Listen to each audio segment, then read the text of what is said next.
বিসমিল্লাহির রহমানির রহিম। প্রিয় শিক্ষার্থী,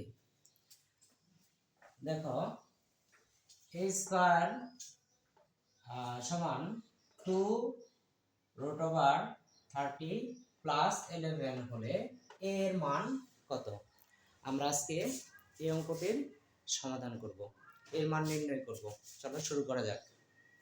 এখানে আমাদের লিখতে হবে সমাধান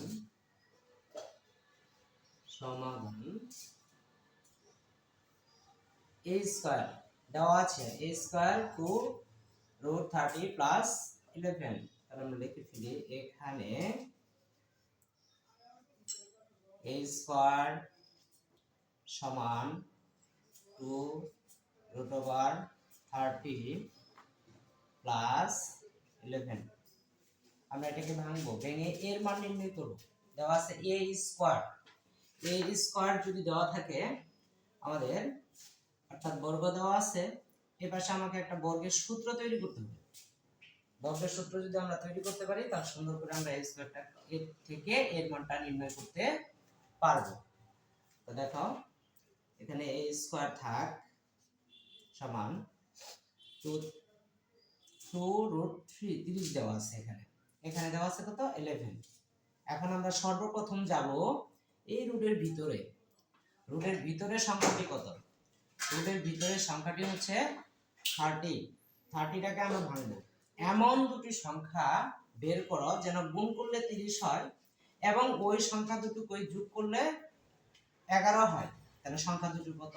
যেমন আমরা এখানে লিখি 5 গুণন 6, 5 6 30। আমরা সুন্দর পেয়ে যাচ্ছি, গুণ করলে কত হয় 30। 5 আর 6 গুণ করে পেলাম কত 30। এই যে ভিতরে আবার বলতেছি, মনে রেখো, প্রথমে তোমরা যাবা কোথায়? এই যে রুটের ভিতরে যে সংখ্যা আছে তার কাছে, অর্থাৎ এটা গুণ করলে যেন এই সংখ্যাটি পাওয়া যায়। তাহলে গুণ করলে পাচ্ছি কত 30। এখন দেখো 5 আর 6 যোগ করো তো দেখো কত হয় 11 চলে আসছে। তার মানে আমরা সর্বপ্রথম যাব কোথায়? 30 এর কাছে। গুণ করলে 30 বানাবো, মনে রেখো। আবার ওই সংখ্যা দুটোকে যোগ করলে আমরা 11 বানাবো। তার সংখ্যা দুটো কত পেলাম?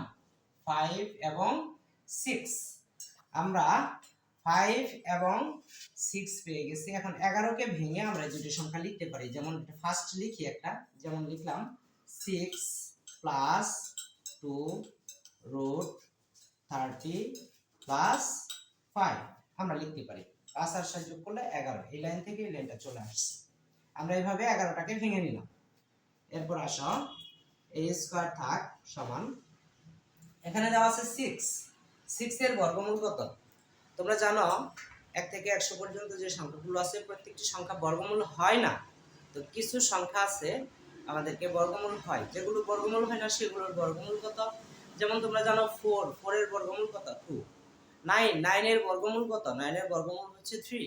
কিন্তু 6 এর বর্গমূল কত? কোনো কিছু যদি বর্গমূল না হয় তাহলে তোমরা ধরে নিবা সেটা রুট 6। অর্থাৎ 6 এর বর্গমূল হচ্ছে কত? রুট 6। আমরা এর উপর যদি স্কয়ার দিয়ে দিই, স্কয়ার রুট কেটে যাবে, থাকবে কত 6। আমরা এইভাবে এটাকে সাজাতে পারি। প্লাস মাঝখানে ফাঁকা রেখে দাও। এখানে কাজ করো, প্লাস 5 আছে, 5টাকেও কাজ করে ফেলো। যেমন রুট 5 দিয়ে আমরা যদি একটা স্কয়ার দিই তাহলে কি হবে? রুট স্কয়ার কেটে গেল, 5ই থাকবে। অর্থাৎ a স্কয়ার b স্কয়ার, আমি ফার্স্ট বলেছি যে আমরা বর্গের সূত্র তৈরি করব, এটা হচ্ছে আমার টার্গেট। তাহলে বর্গের সূত্র তৈরি করার জন্য আমরা কি করলাম? এখানে রুট 6 দিয়ে স্কয়ার দিলাম, স্কয়ার রুট কেটে গেলে 6 পাচ্ছি। রুট 5 দিয়ে স্কয়ার দিলাম, স্কয়ার রুট কেটে গেলে আমরা 5 পাচ্ছি। তো দেখা যাচ্ছে আমরা a স্কয়ার এবং b স্কয়ার পেয়ে গেছি।